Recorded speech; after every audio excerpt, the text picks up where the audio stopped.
এসএসসির 26,000 চাকরি বাতিলের মামলায় মধ্যশিক্ষা পর্ষদের আর্জিতে সাড়া দিয়ে সুপ্রিম কোর্টের নির্দেশ অনুযায়ী যোগ্য শিক্ষকদের চাকরি বহাল থাকছে। সেই সঙ্গে 31শে ডিসেম্বরের মধ্যে পরীক্ষা নিয়ে নিয়োগ প্রক্রিয়া শেষ করার নির্দেশও দিয়েছে শীর্ষ আদালত।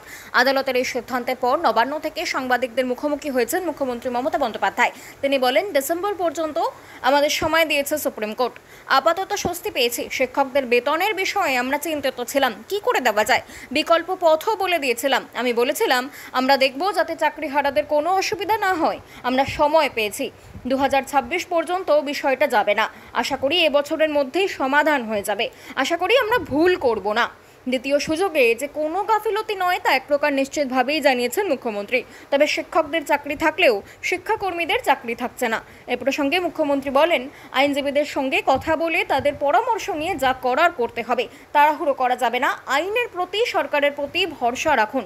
সংশোধিত ওয়াকফ আইন নিয়ে অশান্তি প্রসঙ্গে মুখ্যমন্ত্রী শান্তি বজায় রাখার আবেদন জানালেন আরও একবার। তিনি বলেন, হিন্দু মুসলমানেরা শান্তিতে থাকুন, আইনে ভরসা রাখুন, শান্তিপূর্ণভাবে আন্দোলন তো করাই যায়। আগে দেখুন আদালত কি বলছে। আমি খুশি যে আপাতত একটা সময় আমরা পেয়ে গেছি এবং টিচাররাও মাইনে পাবেন যথাসময়। কাজেই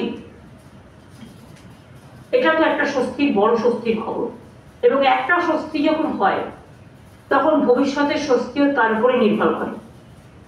সুতরাং আমি টিচারদের অনুরোধ করব, ভালো করে মন দিয়ে ক্লাস করুন, মন দিয়ে কাজ করুন, চিন্তা করবেন না। আমরা আপনাদের সহসাথী, সমব্যথী এবং সহসাথী।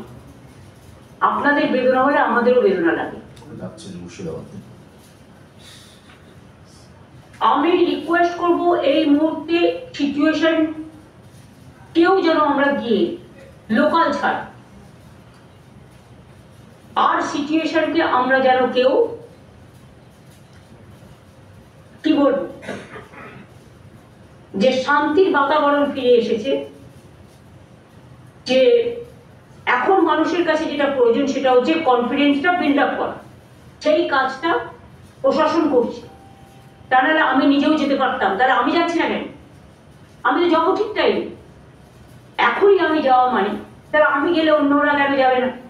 আইন তো can't be discriminated between one to another.